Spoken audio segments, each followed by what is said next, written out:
sahaiva punar udbhūtir na yuktā rāga-raktayoḥ bhavetāṃ rāgaraktau nirapekṣau parasparam.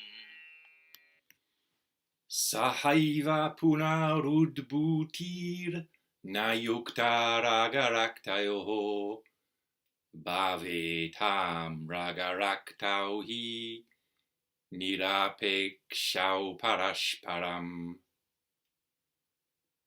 MMK chapter 6 verse 3. The simultaneous co-arising of the redness and the reddened, however, is not workable. For the redness and the reddened would need to have existed independently of each other. So it's another grey day here in France, northern France, by the Forêt de les Andans, you see behind me. But I haven't got the rainy day blues. Woke up this morning with a headache, but nothing that a cup of strong coffee and an aspirin couldn't take care of. And then, as I sat, gradually the verse I started memorising yesterday comes back into my memory, and I feel very happy. I've got this opportunity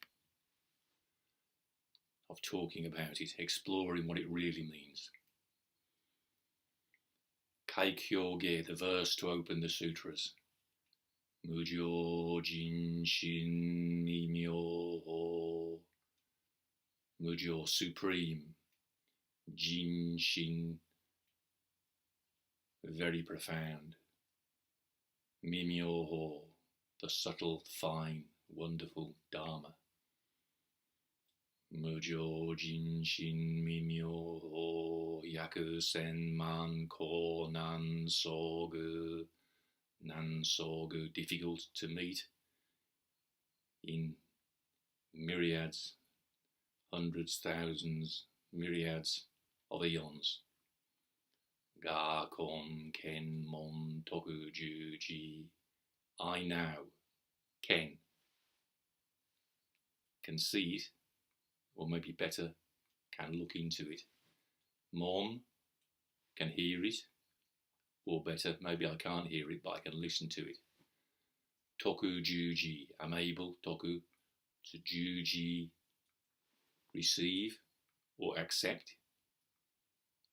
Ji, maintain, especially maintain it in the memory. Nothing better than learning these verses by heart, and then you can just, wherever you are. If you learn MMK chapter 26, verse 10 and 11, if you learn nothing else, just learn those two verses and keep deepening your understanding of what those two verses mean.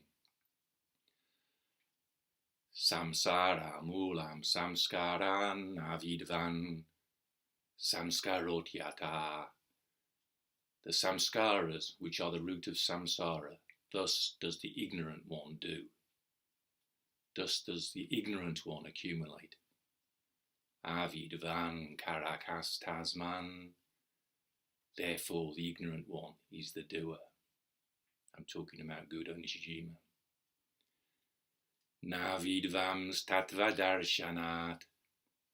Not the wise one, because of looking into reality, or because of letting reality realise itself. I'm talking about Madhuri Barlow. I'm talking about Nishijima, Gudo Nishijima as well to some extent, which is why it's never so simple. It's complicated. It's not a question of the true ones being on this side of the dividing lines and the false one being the other side of the dividing line, because there is no dividing line. Avidyayam nirudayam, where ignorance is being stopped, or where ignorance has been stopped. Samskaranam asambhavaha, there is a non-coming into being of samskaras. My wife gives people a glimpse into that when they come, they think they can't swim, or they don't realise they can float. Nervous swimmers, aquaphobics. My wife teaches them just to be in the water, just to be, not to do anything. And then they get a glimpse into what it means, a non-coming into being of samskaras. No mental worries, no physical doing, just floating, saying nothing apart from sometimes she gets them to blow bubbles in the water or hum in the water. But they're not saying anything. They're not making vocal samskaras. Avidyayam nirudayam samskaranam asambhavaha.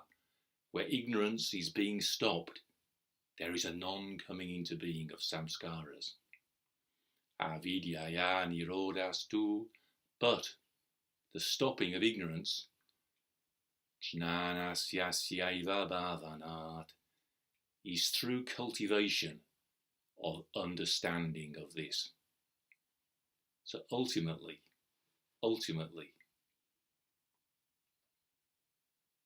we're here to deepen our understanding. Which brings me nicely to the fourth line of Kaikyoge. Gange nyorai shinjitsu gi. Shinjitsu, the true and real, gi, meaning, nyorai, of the Tathagata. What was the Buddha really on about? We're here to deepen our understanding of that. Gange. I wish, I pray to understand. That's not a verse that you recite while you're on the way to becoming enlightened, and then when you've become enlightened, you stop reciting it. As Patrick MacDonald said in connection with the Alexander technique, in his old age he wrote, finality is not in sight. At least not for me. Finality is not in sight. There's always the possibility of deepening our understanding, unless we understand the Dharma more deeply than the Buddha did. And the possibility of that might be extremely remote, or it might be totally impossible. So there's a reason to get up in the morning feeling optimistic. We can deepen our understanding. And if we're suffering, as Thich Nhat Hanh said, no mud, no lotus. Suffering is just grist to the mill for deepening our understanding.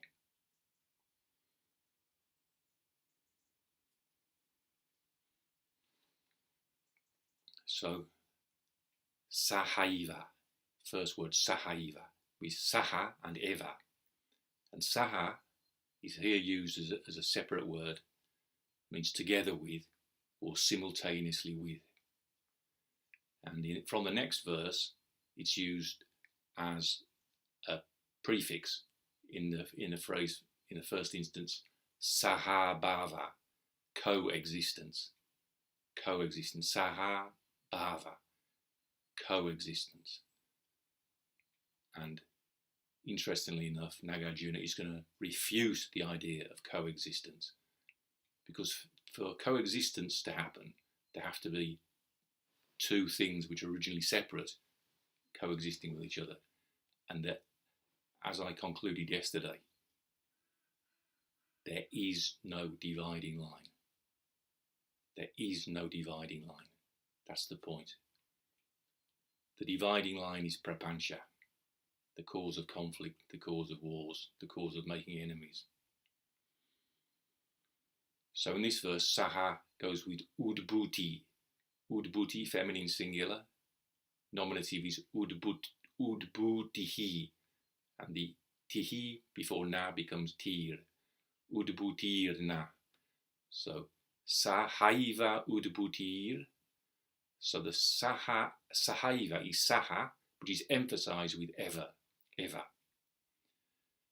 So udbhūti, bu is as in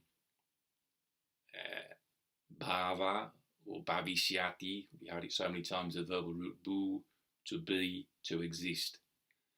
But udbhu, ut means up. So udbhu means come up into existence. udbhūtir means arising, in short. So udbhūtir, nominative, singular feminine. And then sahaiva is adverbial of if udbhūtir is a noun actually, but insofar as it represents a verb, sahaiva's got an adverbial sense. So I've translated it simultaneous, and also I've used co, although it's not a prefix in this context. I've translated co-arising, and then the ever to add something, the simultaneous co-arising, so to emphasize the together at the same time sense. The simultaneous co-arising, and that's going to take a genitive of rāga-raktayoḥ. That's genitive dual of rāga-rakta. Raga, the redness, rakta, the reddened. So, sahaiva udbhūtir rāga-raktayoḥ, the simultaneous co-arising of the redness and the reddened. However, punar is not workable. Na yuktā. Sahaiva punar udbhūtir na yuktā rāga-raktayoḥ.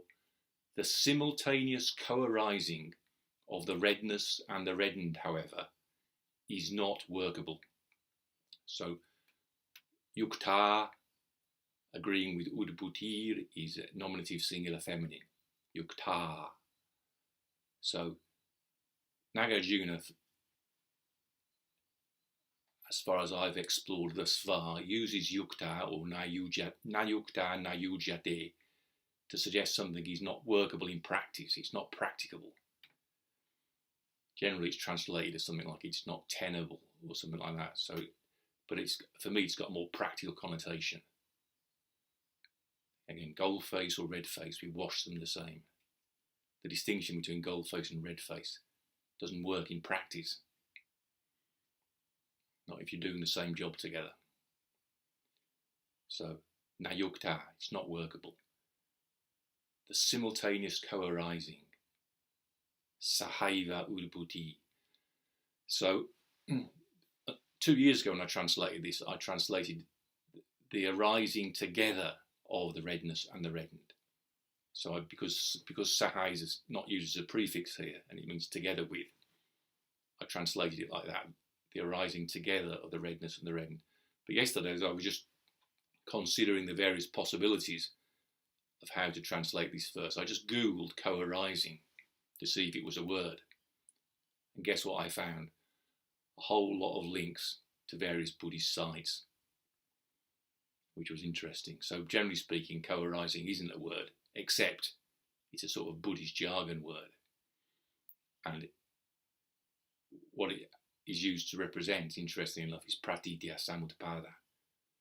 Now, pratitya means dependent. It doesn't mean interdependent.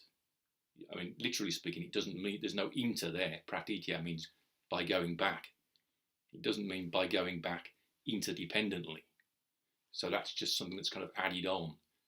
And again, it's interesting to think, for Thich Nhat Hanh used the phrase interbeing, but if he looked more deeply into what Nāgārjuna said in Sanskrit, he might have had second thoughts about that, because inter, it's like, I remember objecting when Nishijima said that Buddhism is an international religion. That's say in Japanese, kokusai, international. And when Japanese talk about kokusai, I remember once being in a bar and somebody made a racist comment about foreigners, and the master of the bar said, "Kyo wa choto kokusai desu yo." This evening today we're somewhat international. You know, fair enough, he was sticking up for his clients, you know, but the word is kokusai, international, so it means there's foreigners about. You mustn't say racist things. We're kokusai, international. And so when Nishijima said Buddhism is the international religion, I know what he's thinking from a Japanese point of view. He's thinking, we Japanese have got to give Buddhism to the foreigners. And so I said, Sensei, you should say that Buddhism is a universal teaching, not an international religion, a universal teaching. So, yeah, that's my background to suspecting, already being suspicious about interbeing. See, interbeing suggests that there are things. See, no mud, no lotus is the true teaching of emptiness. And I'm not suggesting Thich Nhat Hanh wasn't clear about that. You know, his video explaining the emptiness of a flower was hugely helpful to me when I first saw it. But it's not that the mud and the lotus are interdependent with each other. There is no mud without the lotus, and there is no lotus without the mud. So you can't speak of them being interdependent. At least you can speak of them, but it's important to understand that interdependence is a convenient fiction. So the word is dependent arising. The Buddha didn't think it necessary to add the word inter before pratitya. Pratitya means dependent or going back to. There's no inter there. That's the first thing to say. And then arise, samutpada. The sam doesn't mean co, you see. It means together or all together. So sam does not mean coexist. It doesn't suggest the word co. Sam is not the same as saha. Saha means together with, simultaneous with.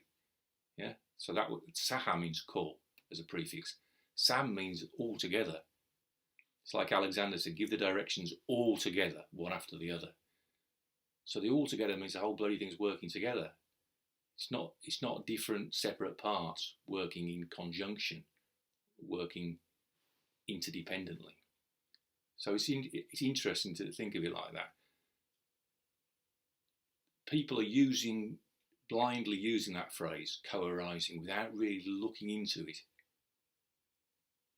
And so this caused me to reflect again about it. Well, also in relation, when I put the radio on, I think it was International Holocaust Memorial Day today or yesterday. But what was under discussion was the anti-Semitism of the radical left, and that caused me to reflect. I've been accused of being anti-Semitic because of sort of racist jibes I made at James Cohen. But actually, I'm not anti-Semitic whatsoever.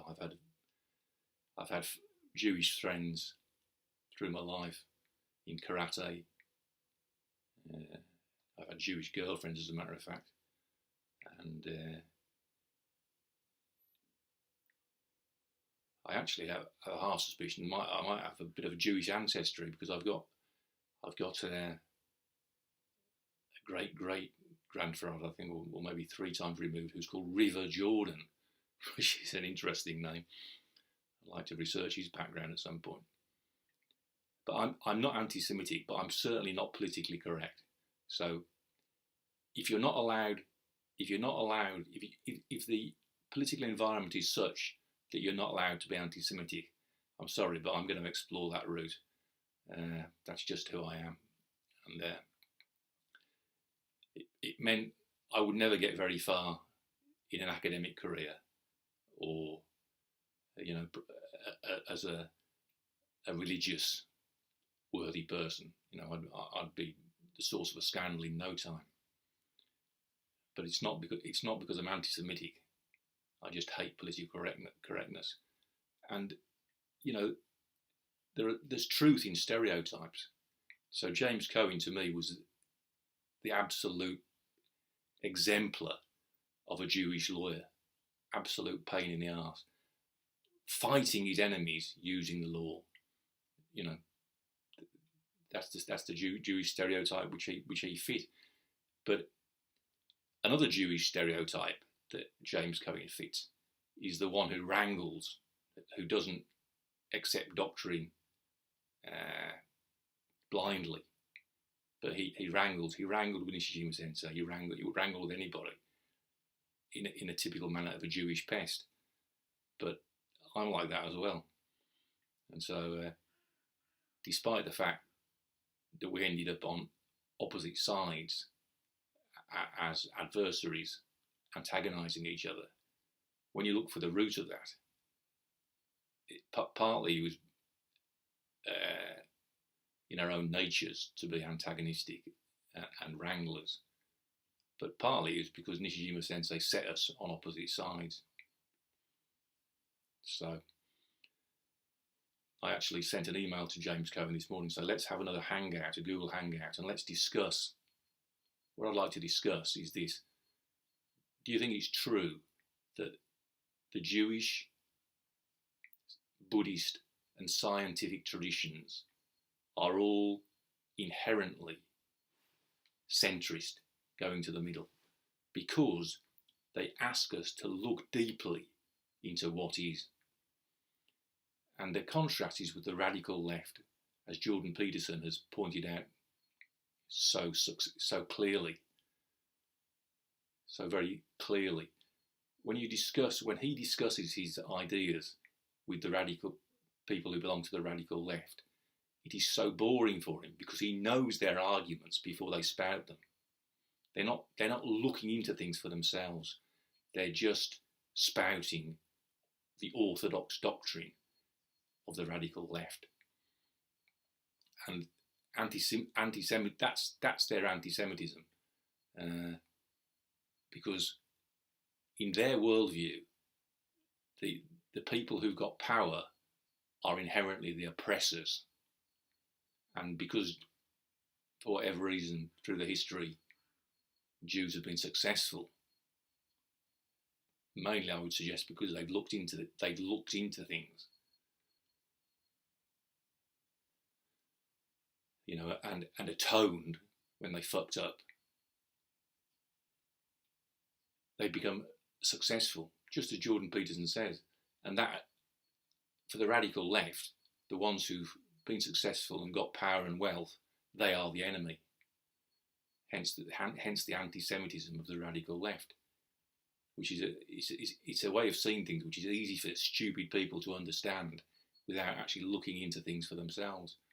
But if those radical leftists did look into things deeply, not just accepting blindly an orthodox doctrine, but if they look deeply into things, then they would move to the centre. I'd like to discuss that with James Cohen if you get a chance. Sahaiva punar udbhūtir yuktā rāga-raktayoḥ. The simultaneous co-arising of the redness and the reddened, however, is not workable. For he, the redness and the reddened, rāga-raktayu, that's nominative jewel, raga and rakta, nominative jewel, rāgaraktau, long, short, long, long, rāgaraktau. For the redness and the reddened would need to have existed, bhavetāṃ, that's optative dual of bhu, to be, to exist. So bhavetāṃ, might, the two might exist.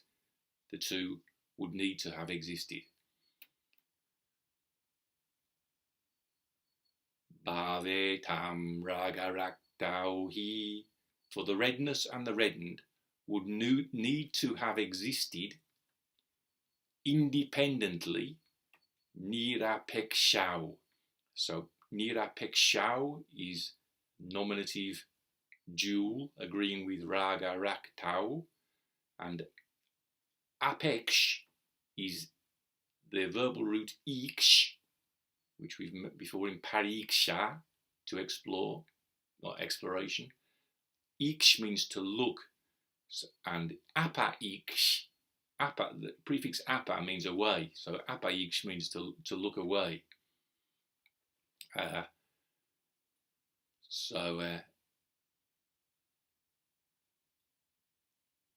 means to look away and have regard to, and nir is negative, so nirapekṣau means not having regard to each other, and that's another way of saying independent.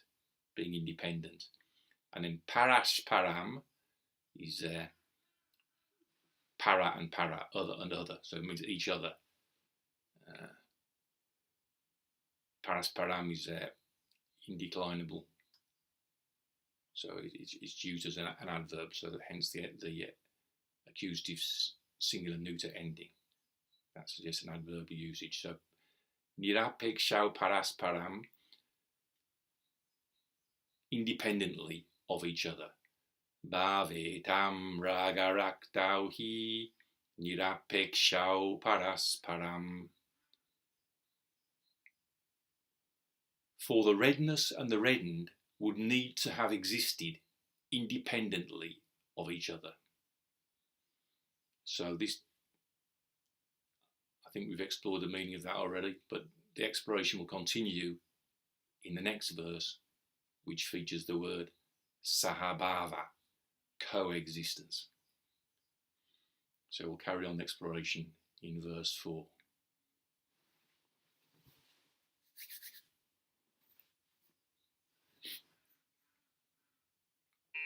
sahaiva punar udbhūtir yuktā rāga-raktayoḥ bhavetāṃ rāgaraktau nirapekṣau parasparam.